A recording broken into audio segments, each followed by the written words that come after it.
Welcome students, ये BA first year and BA BEd first year English literature की class है। इस class के अंदर अपन दो पोइम पढ़ चुके हैं। पहली पोइम थी शैल आई कंपेयर दी, उसके बाद पढ़ी थी अपन ने not marble note the gilded monuments. यदि आपने पोइम की वीडियो नहीं देखे हैं तो चैनल पर जाकर के या अपने ऐप में जाकर के इन वीडियो को देख सकते हैं। सेकंड थिंग, जो आज हम पढ़ रहे हैं नेक्स्ट पोइम, ये भी विलियम शेक्सपियर की पोइम है जो हमारे सिलेबस के अंदर है।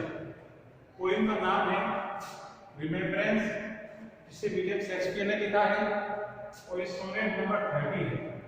ये भी ध्यान रख सकते हैं अपन, विलियम शेक्सपियर ने 154 सोनेट्स लिखे थे। उनमें से इस सोनेट नंबर 30 जो है उसका नाम है रिमेम्बरेंस। ये इस सोनेट के अंदर पोइट जो है अपनी पास्ट लाइफ जो है उसको रिमेम्बर कर रहा है। पोइट का एक फ्रेंड है जो अब नहीं रहा, उसकी याद में ये सोनेट लिखा गया है। तो इस सोनेट के अंदर पोइट क्या क्या कहता है ये हम इसके एक्सप्लेनेशन से अपन समझेंगे। तो पहली लाइन जो है वो इस प्रकार है, When to the sessions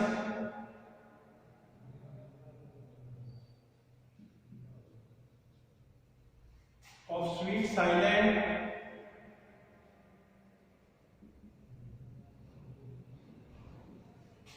thought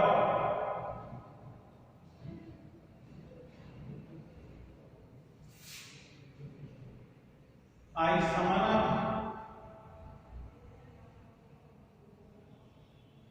remembrance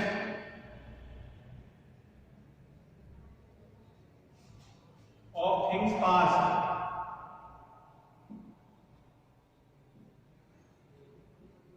ये पोइम की फर्स्ट 2 लाइन्स हैं। इसके अंदर पोइट ये कहना चाह रहा है कि जब भी वो उसको समय मिलता है, जब भी वो अकेला होता है तो एक गहरे विचार में चला जाता है। और जब वो गहरे विचार में चला जाता है तो उसे जो पास्ट की चीजें हैं वो याद आती हैं। एक बात ध्यान रखनी है, स्वीट साइलेंट, मैंने बताया था आपको, यदि 2 कॉन्सोनेंट लेटर रिपीट होते हैं तो वहां पर एलिट्रेशन का यूज होता है। तो इसके अंदर भी पोइट ने एलिट्रेशन फिगर ऑफ स्पीच का यूज किया है। एस और एस जो हैं दोनों कॉन्सोनेंट लेटर हैं और रिपीट हो रहे हैं। अब हम पंक्तियों को समझते हैं। When the sessions माने टाइम यहाँ पर, of sweet silent का मतलब when he is alone, when the poet is alone। जब कोई अकेला होता है तो उसके मन में बहुत से थॉट्स आने शुरू हो जाते हैं। अपन भी मतलब जब अकेले बैठते हैं तो बहुत से विचार जो है अपने मन में आना लग जाते हैं और हम कुछ ना कुछ सोचने लग जाते हैं। वैसा ही पोइट के साथ होता है, जब वो अकेला होता है तो अपने फ्रेंड को याद करता है जो दुनिया में नहीं है, या पिछली जो बातें जो है उनको याद करता है। I summon up remembrance माने मेमोरी of things past का मतलब things which happened in past, वे चीजें जो पास्ट में हुई थी। summon up का मतलब कॉल। तो पोइट जो है उस मेमोरी को याद करने लग जाता है, वो बातें उसके मन में आने लग जाती हैं जो पास्ट में घटी थी। तो पोइट जो है ये कहना चाह रहा है दोनों पंक्तियों में, जब भी मैं अकेला होता हूँ तो मुझे मेरा माइंड जो है पुरानी यादों से भर जाता है। आगे बढ़ते हैं अपन, अगली लाइन देखो,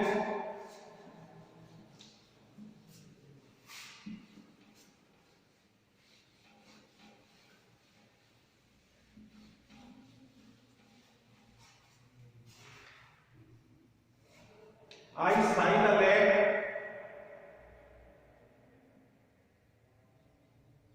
I sigh the lake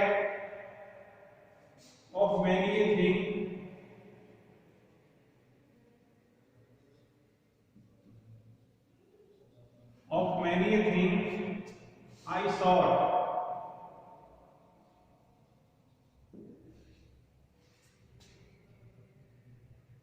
And with old woes, new veil,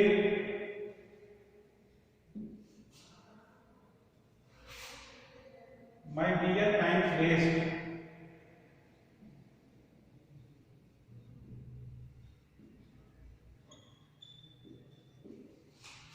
इन पंक्तियों में पोएट बता रहा है कि जब वो अकेला हो जाता है तो lack of many thing, lack of many thing, lack माने कमी, lack of many thing I sought, sought का मतलब trying.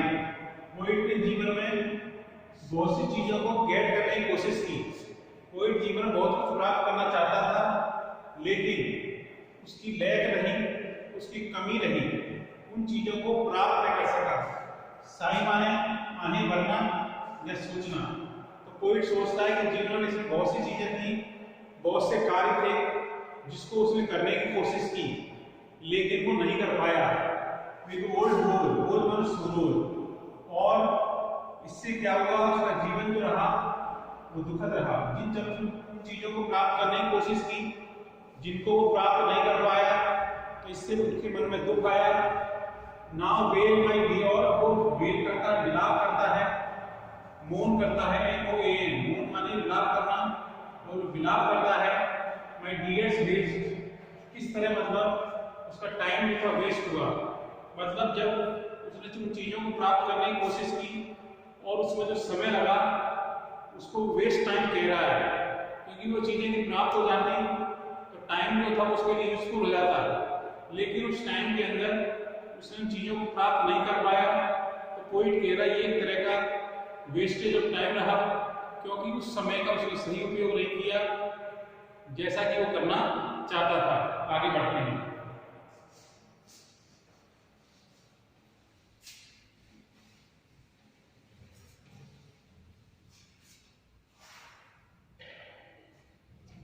Then can I drown an eye?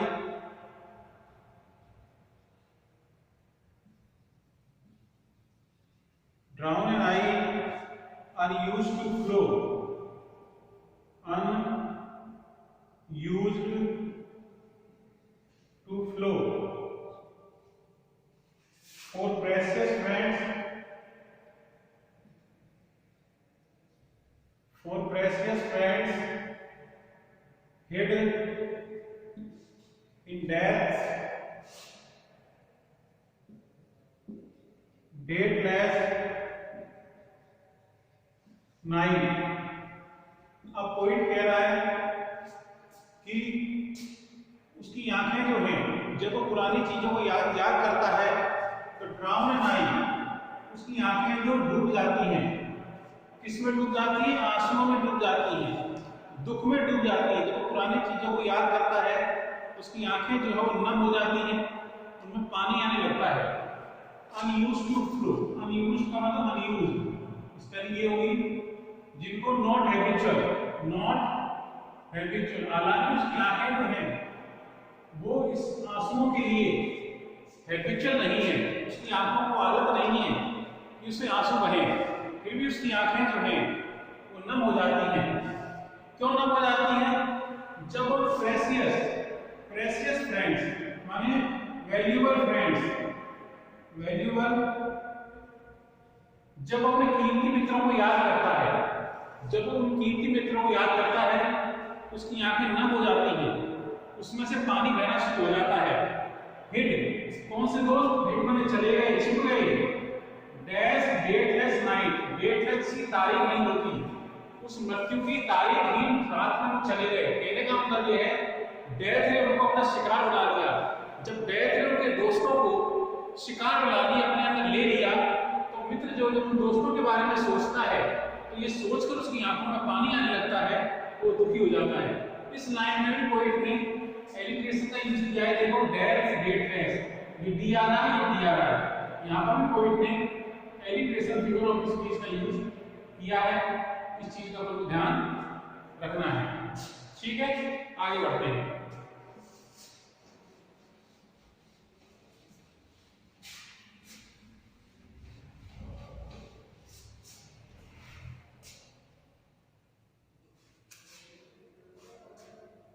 And B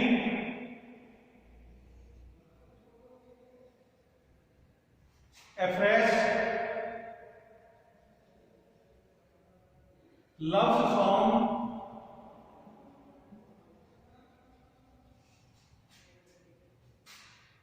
loves long sorry song नहीं long loves long since cancelled वो since cancelled वो and mourn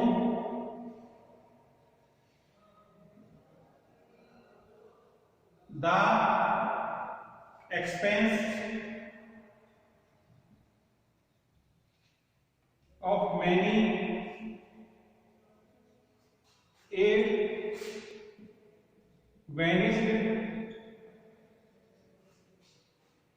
night vanished sight। अब poet वही बात आगे कर रहा है, अब यह लव की बात कर रहा है। अब वो उस प्रेम को प्राप्त करना चाहता था, उस कोई प्यार प्राप्त करना चाहता था, लव प्राप्त करना चाहता था, लेकिन लव जो है वो प्राप्त नहीं हुआ। जब लव प्राप्त नहीं हुआ तो उसका जीवन जो है दुख में बदल गया, दो माने सोरो दुख में।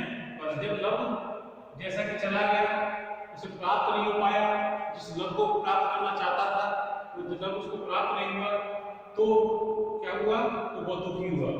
मोन the expense of many very side, इसका मतलब बहुत सी चीजें जो चली गई उसके लिए वो क्या करता है, मोन माने एक्सप्रेस सोरो, दुख व्यक्त करता है। वो मतलब एक्सप्रेस सोरो, वो दुख व्यक्त करता है। वेनिश का मतलब डिसअपीयर, वो लव के दृश्य जो इनको प्राप्त करना चाहता था, जिनको रखना चाहता था, जिनको जीवन संजोना चाहता था, लेकिन लव का वो सफल नहीं रहा। इस तरह उसका जीवन जो है वो दुखी हुआ। और जब इन पलों को याद करता है, जब इन मोमेंट्स को याद करता है, कोई जो है बहुत ज्यादा दुखी होता है। आगे बढ़ते हैं।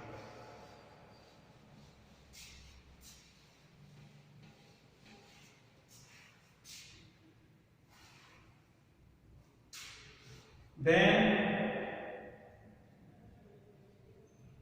can I grieve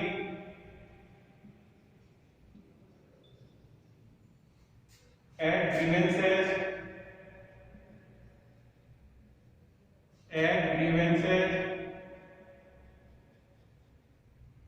foregone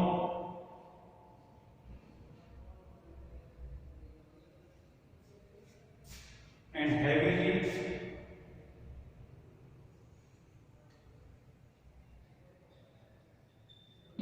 heavily from woe to woe tell over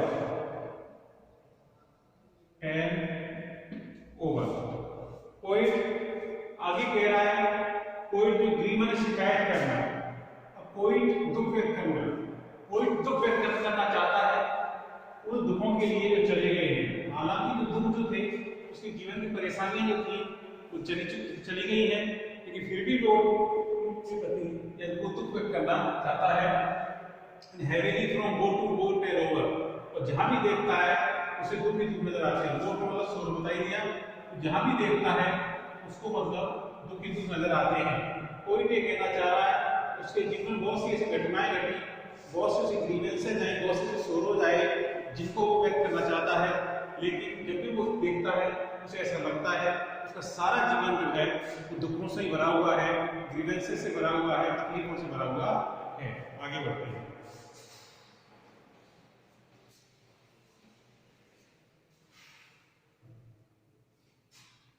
The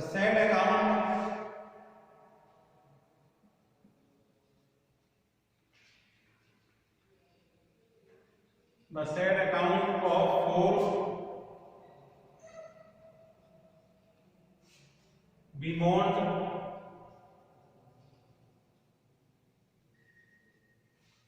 moon which I knew pay as if not paid before. अब पोइट कह रहा है द सैड अकाउंट और डिस्क्रिप्शन मर्नी पोइट फॉर बियॉन्ड मोर का मतलब दुख जो घटित हुआ और सोरो that has already happened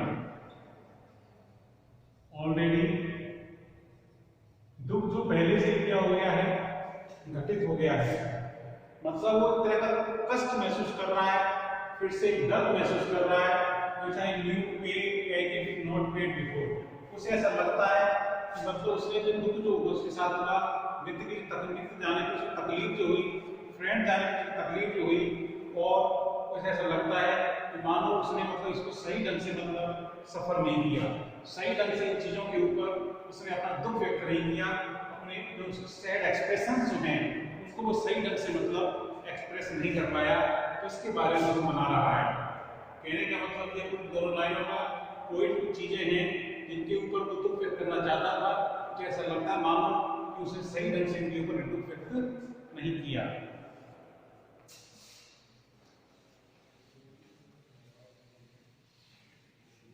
last line है but if the while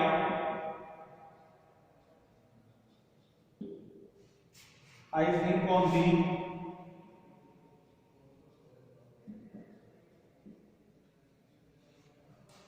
dear friend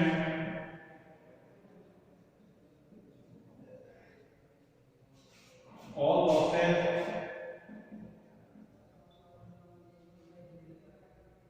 are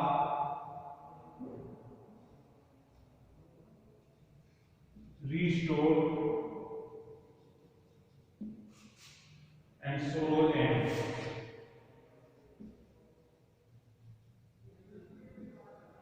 अब अंतों कोई नहीं कह रहा है कि मतलब मित्र के लिए कह रहा है अपने दोस्त के लिए डियर फ्रेंड और प्रिय दोस्त के लिए कह रहा है दीवानी की वो कहता है जब दोस्त मैं तुमको लेकर सोचता हूँ जब तुम मेरे दिमाग में आते हो जब तुम मेरे माइंड में आते हो तो मुझे ऐसा लगता है जीवन के जो लॉसेस हुए जीवन की जो हानियां हुई हैं जीवन की जो कमियां हुई हैं वो रिस्टोर हो गई हैं मतलब पुनः प्राप्त हो गई हैं जीवन की हानियां हुई हैं उसे पुनः प्राप्त हो ऐसा लगता है उसने हर चीज वापस प्राप्त कर ली है जो चली गई थी कब जब वो अपने डियर फ्रेंड के बारे में सोचता है सोरो दे उसके सारे तकलीफ जो है दुख जो है वो क्या हो जाते हैं एंड हो जाते हैं लाइन बहुत महत्वपूर्ण लाइन है इंपोर्टेंट लाइन है तो ये लाइन डायरेक्टली उसने मतलब अपने फ्रेंड का जिक्र किया है वो कहना चाह रहा है जब भी मेरे दोस्त मैं तुमको याद करता हूँ तो मुझे ऐसा लगता है मेरे सारे दुख जो हैं जा चुके हैं सारी तकलीफें जो हैं वो समाप्त हो गई हैं और जीवन में फिर से उसे खुशी महसूस होती है तो कहने का मतलब ये है कोई के अंदर उन चीज़ों के बारे में बता रहा है जो घटित हो चुकी हैं उन दोस्तों के बारे में बताता है जो उसके साथ नहीं रहे और लास्ट में ये कह देता है कि जब उसके मित्र उसे याद आता है तो उसे ऐसा लगता है कि उसने वो सब कुछ वापस प्राप्त कर लिया है जो उससे छूट गया था। ये छोटा सा सोनेट था समझ में आ गया होगा एक बार में नहीं है दोबारा भी देखें समझ में आ जाएगा। आपके पास जैसा मैंने बताया आपके पास पोएम डाउनलोड होनी चाहिए सामने एक एक लाइन मैंने एक्सप्लेन कर दी है आप इस पर ध्यान दें जो मैंने डिफिकल्ट वर्ड्स हैं उनको बोर्ड पे लिख दिया है आप ही साथ में लिख लें और इस नोटबुक उसके अंदर आपको इसकी समरी हो उस समरी को पढ़ें और इस क्वेश्चन का आंसर जो पीछे दे रखा है नोटबुक के अंत में उसे तैयार करें। ये 20 नंबर का क्वेश्चन है। अब मैंने विलियम शेक्सपियर के जितने भी सोनेट जो थे वो पूरे कर दिए हैं मतलब विलियम शेक्सपियर में से एक सोनेट एग्जाम में अवश्य आना है और जरूर आएगा इसलिए विलियम शेक्सपियर के तीनों सोनेट जो हैं वो तैयार कर लें। पहला सोनेट था शैल आई कंपेयर दी दूसरा था not barber not the given monuments और तीसरा रिमेम्बरेंस जिसको मैंने आज पढ़ाया है। Thank you for this class.